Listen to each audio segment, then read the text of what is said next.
What's up, fasting fam? You guys have been requesting recipe videos for such a long period of time that I thought today I would deliver my first in-depth recipe video. I know I have my snap snacks out there. It's basically just the recipes that I make on Snapchat that I film whenever I'm making them at the time, but I know that we're wanting a little bit more of something. I do want to put a disclaimer out there. My recipes aren't low carb. You guys might not agree with all the ingredient choices I choose, but always feel free to modify them to your liking and what you like. So without further ado, we're going to do our first recipe today, and I'm really excited about it because I am hungry. I am making a buffalo chicken ranch 2-ingredient dough pizza. My 2-ingredient dough recipe is something that I get asked about all the time just because it's so simple. So I figured, why not try with this one today and show you guys how to make it. What you need for this recipe is basically any type of Greek yogurt. I like going for the Feuillet, I think it's pronounced. You guys tell me, is that right? This is something that I actually just recently found, so I've been super excited to try it.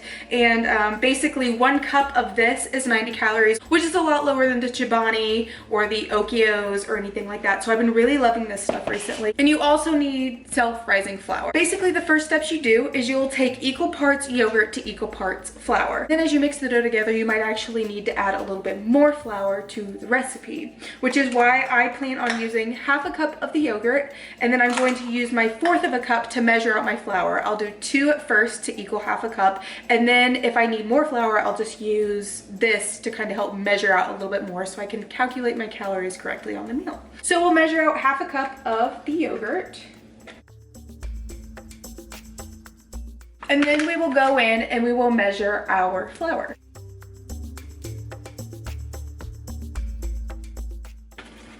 And I am doing 2 1/4 cups to equal a half a cup to be equal parts flour and yogurt. And then you will mix your ingredients together. And just so you guys know, I am a messy cook. I like to make messes. Once you get kind of a dough-like consistency where it's a teeny bit crumbly, that's when you gotta go in with your hands and get messy. Make sure you get your ingredients off the spoon, and then take your clean hands and go ahead and start kneading that dough as if you were kneading like a loaf of bread. Once you get your ball of dough, this is when you will take it to a clean counter space, dust the counter space with more flour, and start kneading it out into your pizza crust. You'll want to knead this for 3 to 5 minutes really until it's not really sticky and sticks to your hand anymore. So let me show you how I do this.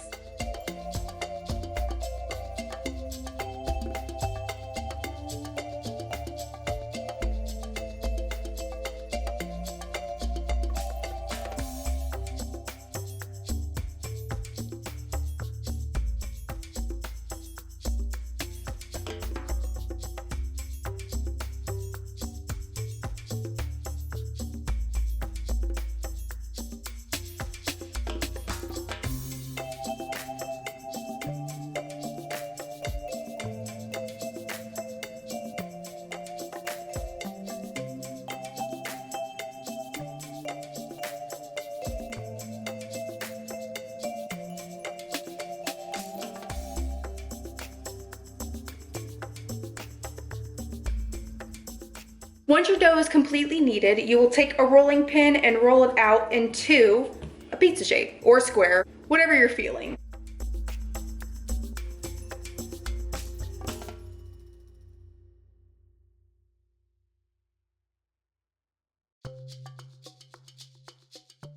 During the time that you're kneading your dough, make sure that you have turned on your oven to preheat to about 400 degrees. Then you will take a pizza pan or a pan of your choice, really. It doesn't really matter, especially since my pizza ended up turning out square today.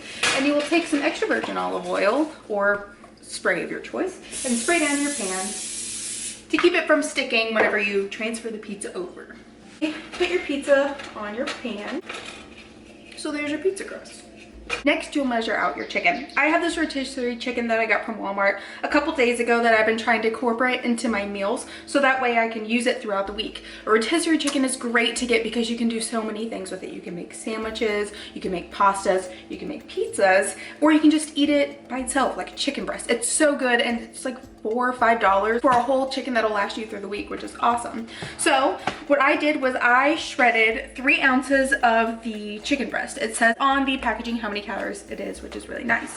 So I shredded it up using my kitchen scale that I got from Walmart to make sure that I'm getting the right amount of calories. And I am going to add some of my Louisiana hot sauce or Frank's red hot sauce if you have the name brand version, just to it to give it that little bit of buffalo.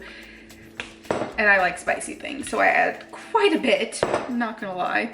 And then you stir it up, get it all covered. For the sauce of the pizza, I take my Skinny Girl fat-free, sugar-free dressing.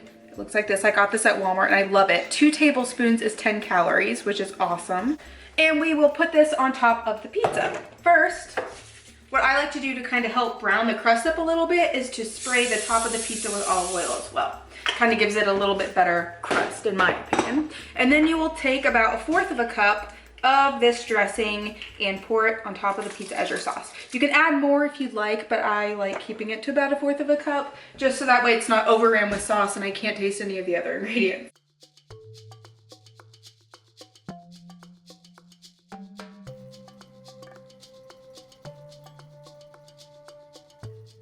And then next, you will take your cheeses. I have both reduced fat shredded mozzarella and reduced fat shredded cheddar. Now, 1/4 of a cup of the cheddar is 90 and 1/4 a cup of the mozzarella is 70. I really love mozzarella cheese. I think it's my favorite cheese. So I'm going to do 1/2 cup of this and 1/4 of a cup of this to add cheese to my pizza.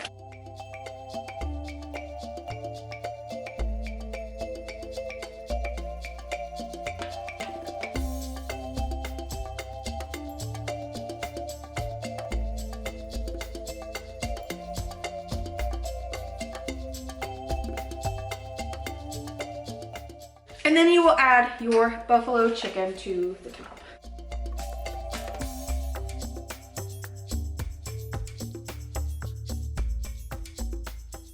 Then this is the opportunity that you could add any other seasonings to the top. I love to add garlic powder to my pizza. It just gives it a little bit more flavor, I think.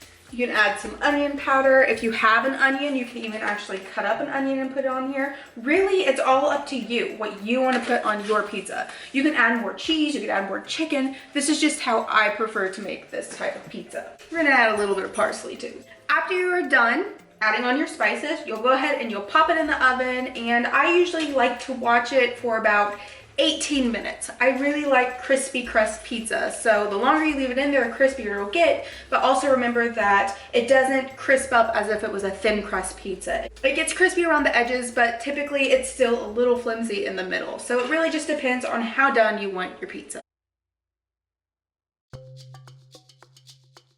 So after pulling it out of the oven, baking it at 18 minutes for 400 degrees, this is my 2-ingredient dough buffalo chicken pizza. Doesn't it look amazing? It looks so freaking good. I went ahead and portioned it into 2 servings basically, but odds are I'll probably end up eating the whole thing just because it's so good. One way that I usually cook this pizza is with pasta sauce as the actual sauce on bottom, and then I'll just add cheese and then have just a simple cheese pizza, which definitely lowers the calorie count. But since I added chicken, that brought it up a little bit. I don't know what the macros is on this. I apologize, I don't follow macros. If you guys follow my vlogs, you know that. But this is my 2-ingredient dough buffalo chicken pizza. It doesn't look very fancy on the plate, but heck, I'm just gonna eat it anyway, right? I hope you guys enjoyed this recipe video. If you did, please let me know, because I do want to start filming more recipe videos. I've just been a little too nervous to do it because my kitchen's not exactly set up the best way to show recipes. But anyways, guys, thank you so much for stopping by watching. I really appreciate it. I'm gonna go eat my pizza and I will talk to you guys later.